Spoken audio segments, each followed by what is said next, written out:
ದರ್ಶನ್ ಬಗ್ಗೆ ಶಾಕಿಂಗ್ ಹೇಳಿಕೆ ಕೊಟ್ಟಿರುವಂತಹ ಕಾಸರಗೋಡು. ದಚ್ಚು ಜೊತೆಗಿನ ಘಟನೆ ಹಂಚಿಕೊಂಡಿರುವಂತಹ ಗಣೇಶ್ ಕಾಸರಗೋಡು. ಸ್ವಿಟ್ಜರ್ಲ್ಯಾಂಡ್ನಲ್ಲಿ ದರ್ಶನ್ ಕಳೆದುಕೊಂಡ ಹಣವೆಷ್ಟು ಗೊತ್ತಾ? ನಮ್ಮ ಅದೃಷ್ಟ ಅಂತ ಹೇಳಿದ ಪೋರ್ಖಿ. ಹಂಗಾದ್ರೆ ಹೇಳಿದ್ದೇನೆ, ಹಾಗಾದ್ರೆ ಸ್ವಿಟ್ಜರ್ಲ್ಯಾಂಡ್ನಲ್ಲಿ ಆಗಿದ್ದೇನೆ. ಎಸ್, ಗಣೇಶ್ ಕಾಸರಗೋಡು ಅವರು ಒಂದಿಷ್ಟು ಮಾಹಿತಿಯನ್ನ ಹಂಚಿಕೊಂಡಿದ್ದಾರೆ. ಅದರಲ್ಲೂ ಕೂಡ ಚಾಲೆಂಜಿಂಗ್ ಸ್ಟಾರ್ ದರ್ಶನ್ ಅವರ ಬಗ್ಗೆ ಮಾತನಾಡಿದ್ದಾರೆ. ದರ್ಶನ್ ಅಭಿಮಾನಿಗಳು ಈ ಸ್ಟೋರಿಯನ್ನ ನೋಡಲೇಬೇಕು. ದರ್ಶನ್ ಬಗ್ಗೆ ಒಂದು ಶಾಕಿಂಗ್ ಹೇಳಿಕೆಯನ್ನ ಕಾಸರಗೋಡು ಅವರು ಕೊಟ್ಟಿದ್ದಾರೆ. ಎಸ್, ಈಗ ದರ್ಶನ್ ಬೇಲ್ನ ಮೂಲಕ ಹೊರಗಿದ್ದಾರೆ.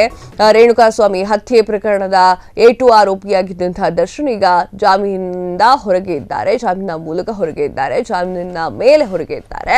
ಹಾಗೆ ದರ್ಶನ್ ಅವರ ಬಗ್ಗೆ ಗಣೇಶ್ ಕಾಸರಗೋಡು ಅವರು ಒಂದಿಷ್ಟು ಮಾಹಿತಿಗಳನ್ನ ಹಂಚಿಕೊಂಡ್ರು. ಸ್ವಿಟ್ಜರ್ಲ್ಯಾಂಡ್ನಲ್ಲಿ ದರ್ಶನ್ ಹಣವನ್ನ ಕಳೆದುಕೊಂಡಿದ್ದಾರೆ ಅಂತ ಹೇಳಿದ್ದಾರೆ. ಹಾಗಾದ್ರೆ ಸ್ವಿಟ್ಜರ್ಲ್ಯಾಂಡ್ ಅಲ್ಲಿ ಏನೆಲ್ಲ ಘಟನೆ ನಡೆಯಿತು? ಎಸ್, ಇಲ್ಲಿದೆ ನೋಡಿ ಮಾಹಿತಿ. ಪೋರ್ಕೆ ಸಿನಿಮಾದ ಶೂಟಿಂಗ್ ವೇಳೆ ಅವಾಂತರ. ಸ್ವಿಟ್ಜರ್ಲ್ಯಾಂಡ್ ನಲ್ಲಿ ವಿಜಯಲಕ್ಷ್ಮಿ ಬ್ಯಾಗ್ ಕಳ್ಳತನ. ಬ್ಯಾಗ್ ನಲ್ಲಿದ್ದಂತಹ 3 ಲಕ್ಷ ಮೌಲ್ಯದ ಒಡವೆ ಗಯಾಬ್. ಚಿನ್ನದ ಒಡವೆ ಕಳೆದುಕೊಂಡಾಗ ನಿರ್ಮಾಪಕರಿಗೆ ಆತಂಕ.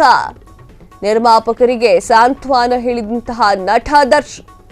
ನಿರ್ಮಾಪಕರು ದುಡ್ಡು ಕೊಟ್ಟರೂ ಬೇಡವೆಂದಂತಹ ದರ್ಶನ್ ಗುಣದ ಬಗ್ಗೆ ಗಣೇಶ್ ಕಾಸರಗೋಡು ಮೆಚ್ಚುಗೆಯನ್ನ ವ್ಯಕ್ತಪಡಿಸಿದ್ದಾರೆ. ಎಸ್, ಈ ವಿಚಾರ ಯಾವಾಗ ಆಗಿದ್ದು ಅಂದ್ರೆ ಪೋರ್ಕಿ ಸಿನಿಮಾ ಸ್ವಿಟ್ಜರ್ಲ್ಯಾಂಡ್ ನಲ್ಲಿ ಒಂದಿಷ್ಟು ಶೂಟಿಂಗ್ಗಳಿರುವಂತಹ ಕಾರಣಕ್ಕಾಗಿ ಸ್ವಿಟ್ಜರ್ಲ್ಯಾಂಡ್ ಹೋಗಿದ್ದಾರೆ. ಆ ಸ್ವಿಟ್ಜರ್ಲ್ಯಾಂಡ್ ಹೋದಾಗ ವಿಜಯಲಕ್ಷ್ಮಿ ಅವರ ಬ್ಯಾಗ್ ಕಳ್ಳತನ ಆಗುತ್ತೆ.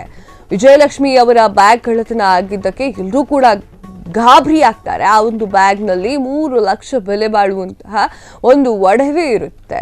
ಆ ಒಂದು ಒಡವೆಯನ್ನ ವಿಜಯಲಕ್ಷ್ಮಿ ಅವರು ಕಳೆದುಕೊಳ್ತಾರೆ. ಚಿನ್ನದ ಒಡವೆ ಕಳೆದು ಹೋಗಿರುವಂತಹ ಆತಂಕದಲ್ಲಿರ್ತಾರೆ ನಿರ್ಮಾಪಕರಿಗೆ ನಿಜಕ್ಕೂ ಕೂಡ ಬೇಜಾರಾಗುತ್ತೆ. ನಾನು ದುಡ್ಡು ಕೊಡ್ತೀನಿ ಅಂತ ಹೇಳ್ತಾರೆ, ಆದರೆ ನಂಗೆ ದುಡ್ಡು ಬೇಡ ಅಂತ ಹೇಳಿ ದರ್ಶನ್ ಹೇಳ್ತಾರೆ. ನಿರ್ಮಾಪಕರಿಗೆ ಸಾಂತ್ವನ ಕೂಡ ಹೇಳ್ತಾರೆ ದರ್ಶನ್. ಆ ಒಂದು ಸಮಯದಲ್ಲಿ ಆ ವಿಚಾರವನ್ನ ಗಣೇಶ್ ಕಾಸರಗೋಡು ಅವರು ನೆನಪು ಮಾಡ್ಕೊಳ್ತಾ ಇದ್ದಾರೆ. ದರ್ಶನ್ ಅವರ ಗುಣವನ್ನ ಹಾಡಿ ಹೊಗಳ್ತಾ ಇದ್ರು. ವಿಜಯಲಕ್ಷ್ಮಿ ಅವರು ಕೂಡ ಹೋಯ್ತು ಅನ್ನುವಂತಹ ಬೇಜಾರಲ್ಲಿದ್ರು ಹೊರತು ನನಗೆ ನೀವು ಕೊಡುವಂತಹ ದುಡ್ಡೇನು ಬೇಡ ಅನ್ನುವಂತಹ ಮಾತುಗಳನ್ನು ಕೂಡ ಆಡಿದ್ರು. ಆ ಒಂದು ಕಾರಣಕ್ಕೆ ಅವರಿಬ್ಬರನ್ನು ನಾನು ಮೆಚ್ಚುತ್ತೇನೆ ಅನ್ನುವಂತಹ ಮಾತನ್ನ ಗಣೇಶ್ ಕಾಸರಗೋಡು ಅವರು ಮಾತನಾಡ್ಕೊಂಡಿದ್ದಾರೆ. ಅಂದ್ರೆ ಹಳೆ ನೆನಪನ್ನ ಮತ್ತಿಷ್ಟು ಮೆಲುಕು ಹಾಕಿದ್ದಾರೆ. ಕ್ಷಣ ಕ್ಷಣದ ಸುದ್ದಿಗಳಿಗಾಗಿ ಫ್ರೀಡಂ ಟಿವಿ ಸಬ್ಸ್ಕ್ರೈಬ್ ಮಾಡಿ, ಲೈಕ್ ಮಾಡಿ ಹಾಗೂ ಫಾಲೋ ಮಾಡಿ. ಹೊಸ ಸುದ್ದಿಗಳ ನೋಟಿಫಿಕೇಶನ್ಗಾಗಿ ಬೆಲ್ ಐಕಾನ್ ಮೇಲೆ ಕ್ಲಿಕ್ ಮಾಡಿ.